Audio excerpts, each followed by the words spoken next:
Why are you here? Shouldn't you be overseas playing somewhere? Shouldn't you be on the gram playing in one-on-one tournaments, bro? All right, Gil, this is breaking news over the weekend. We have another player that did a stint in, well, he actually didn't do a stint in college, but that's a professional player and is now taking his talent back to the collegiate route. Zaire Wade, Dwayne Wade's son, Okay. is seeking college basketball return after a G League stint. Okay. He played pro in South Africa, wants to return to play college basketball. And this conversation has been bubbling for a couple of weeks, months now. These guys that have come out of college, sought professional careers, and are going back, people feel like it is destroying the integrity of college basketball. It doesn't make any sense. They should have stayed in college first. Guys like Zaire, guys like Amari Bailey, they should have never made that jump in the first place. Oh, that two different scenarios. I'm just giving you the story. That's two different scenarios. One played professional in the NBA. Mm-hmm. One played professional overseas. That never touched the NBA floor. So what Zaire did, since we're speaking on him first, I don't see no problem with what he's doing, because that's no different than a European player who played professional since 14, 15, and then go to college and play, right? Because he played high school, didn't go to college, tried out for the G League, didn't make it, went overseas, played professional, then came, right? Mm-hmm. That's no difference than a kid playing professional over there and then going to college, right? So that goes under the same, that's in the same line. Now, Amari Bailey, he played in the NBA. He has, 3 more years of college, right? Now, before you shit on a player making a decision to go back to college, what is the rule that is allowing this? As long as the rule is the rule, my opinion means nothing. Because at the end of the day, once they open it up for pay to play, you are a professional, right? Like, so if you're paying kids to play, then it is a professional league. Unofficially, but it's a professional league.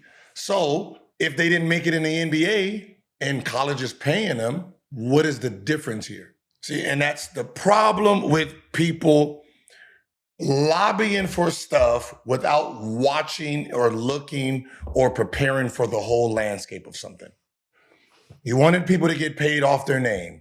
You wanted to create the likeness, image, lane. You wanted to become kind of like pay to play, like a professional league. You wanted this to become professional. Well, here you are, professional. And as a professional league, someone on the higher end of professional wants to come down and play.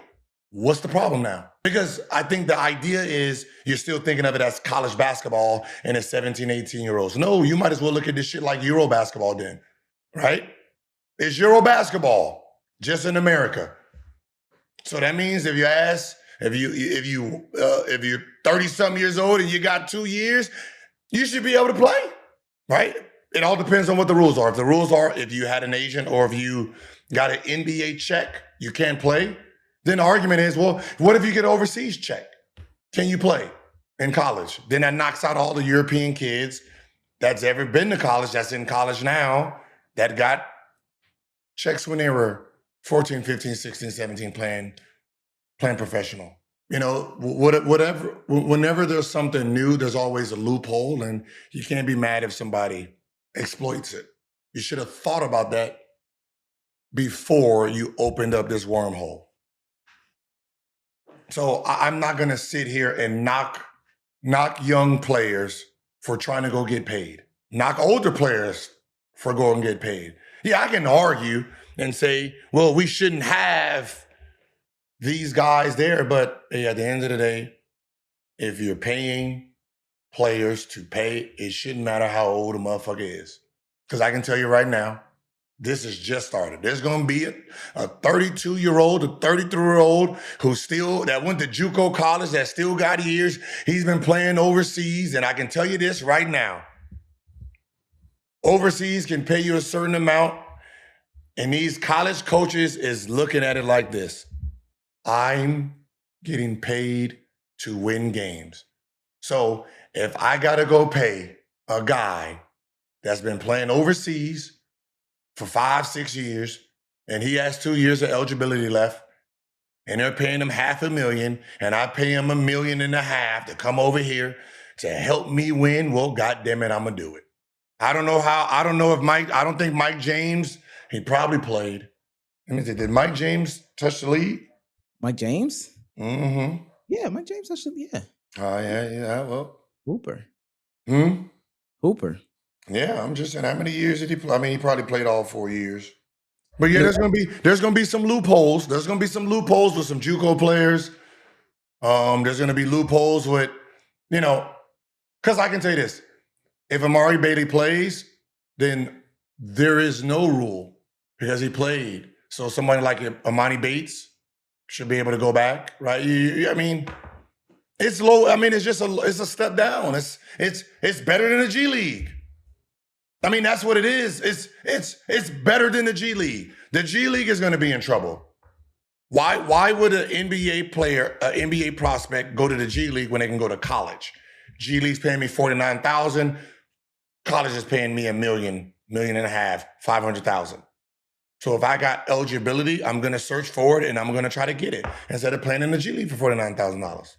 Well, so I want to say that that's a part of the conversation because what really bust the door open. It was supposed to be if you signed an NBA contract, you weren't allowed to do this.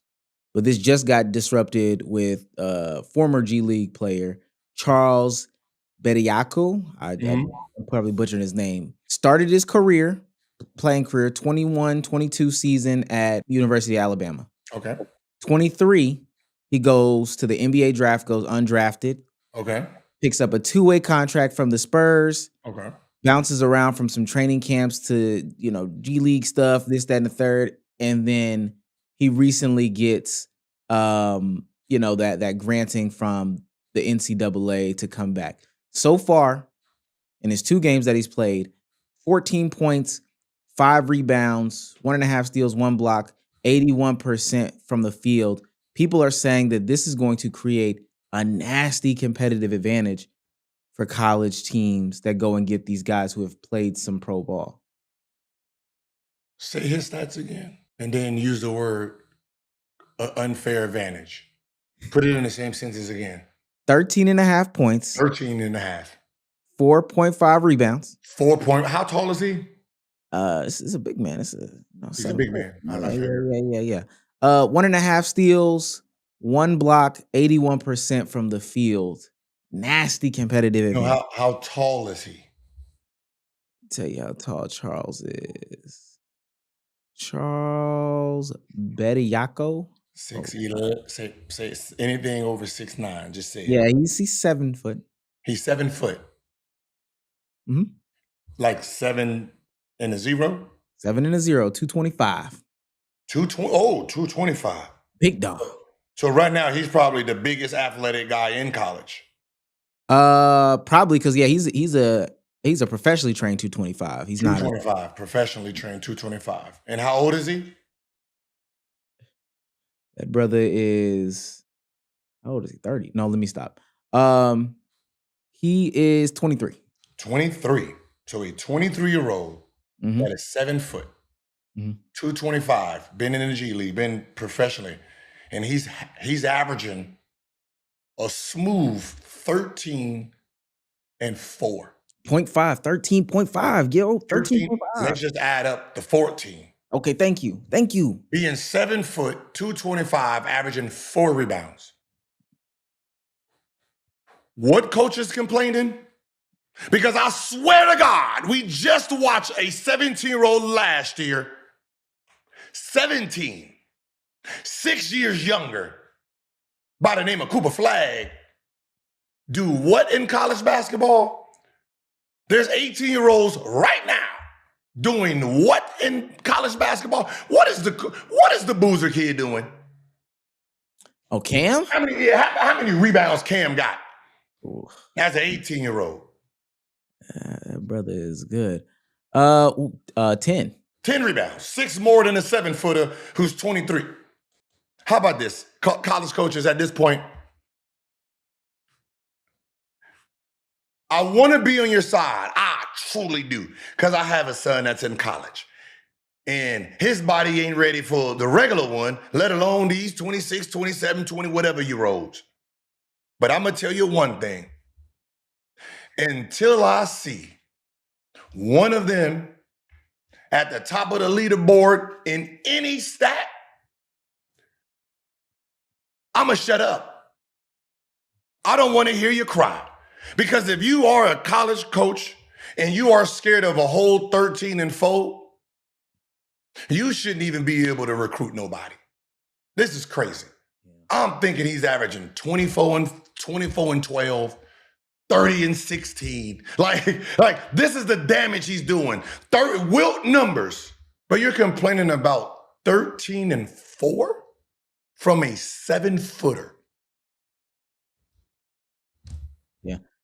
I did see some people say, like, if this person was going to be a real problem on the court, they wouldn't be going back to college.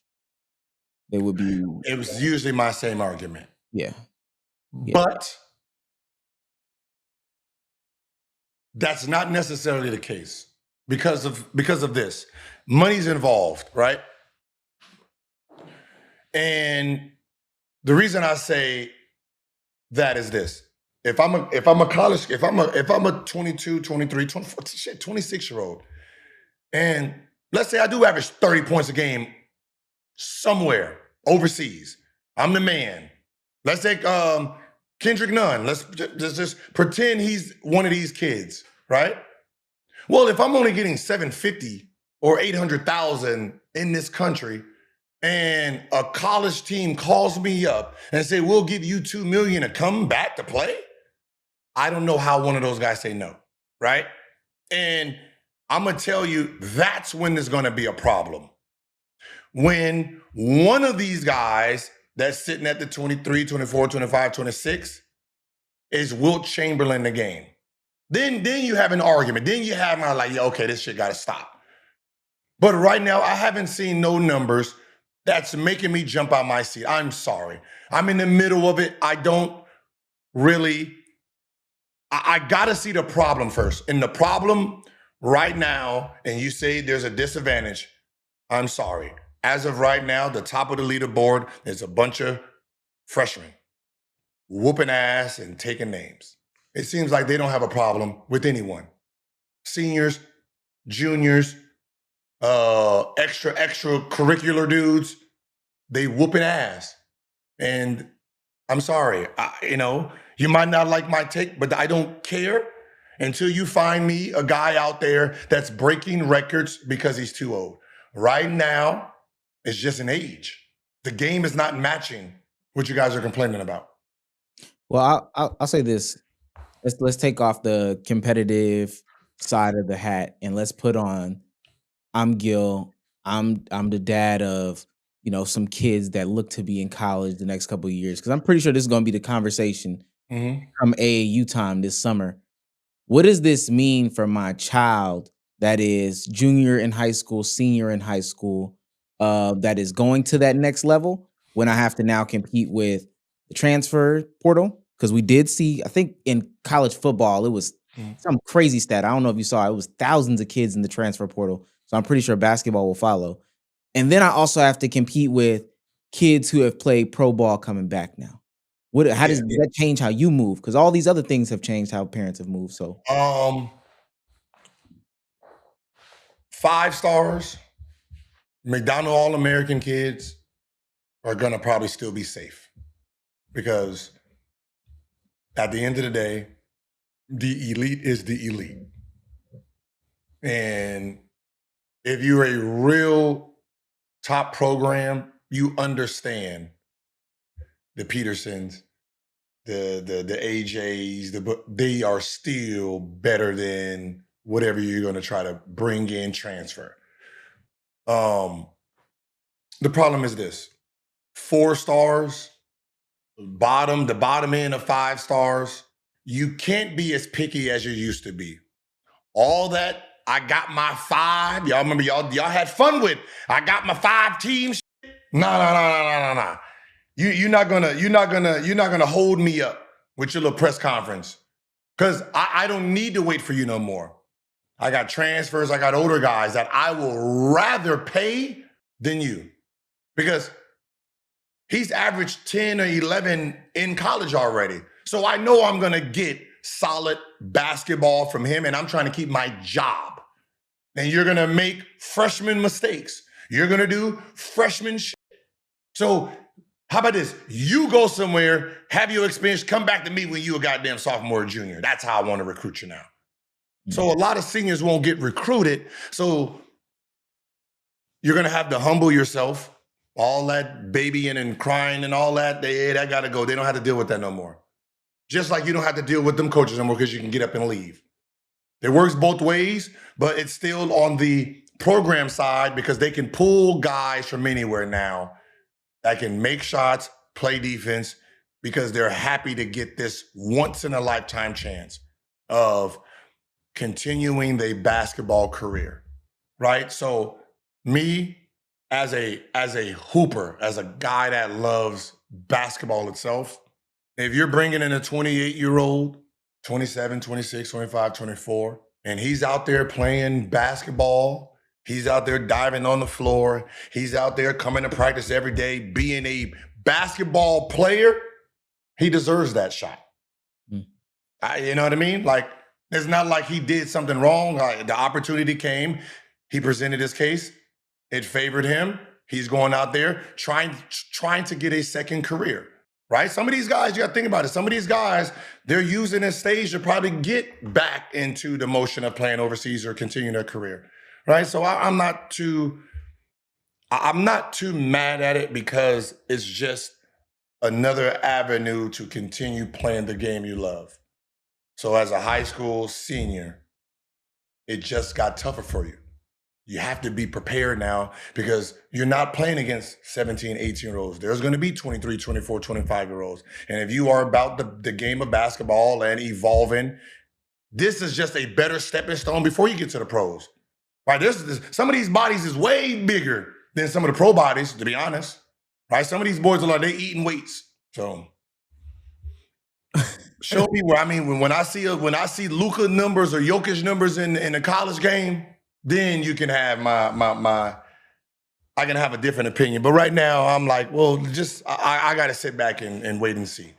But what y'all complaining about right now is just nothing. I do wonder how many 7-foot, 225 guys there are in the league. I guess the actual real question is, I just looked it up. You got 2 years left. What you gonna do? You got 2 years of eligibility? No, I'm realistic. I can't guard my 14-year-old, let alone a college kid. Okay, I'm realistic. Okay, I can sit and talk from behind this screen. I can't put it to use no more. You can't go to LA Tech. I'm getting beat by niggas that work at Walmart. Okay. I'm going in. They're coming down on their lunch break, whooping my ass. I'm good, man. I do not show up to the gym on Monday, Wednesday, and Friday. No more. My little workout was 9 o'clock, and I didn't realize that was hoop time. They're like, oh, come on out here, old time. Oh, man, I got y'all. Wop, wop, wop, wop, wop, wop, wop. Like, why are you here? I got to ask this question. Why are you here? Shouldn't you be overseas playing somewhere? Shouldn't you be on the gram playing in one-on-one tournaments, bro? Oh, my God. Now I got to have surgery. Because you want to come out here and talk to your group chat about what you did to me.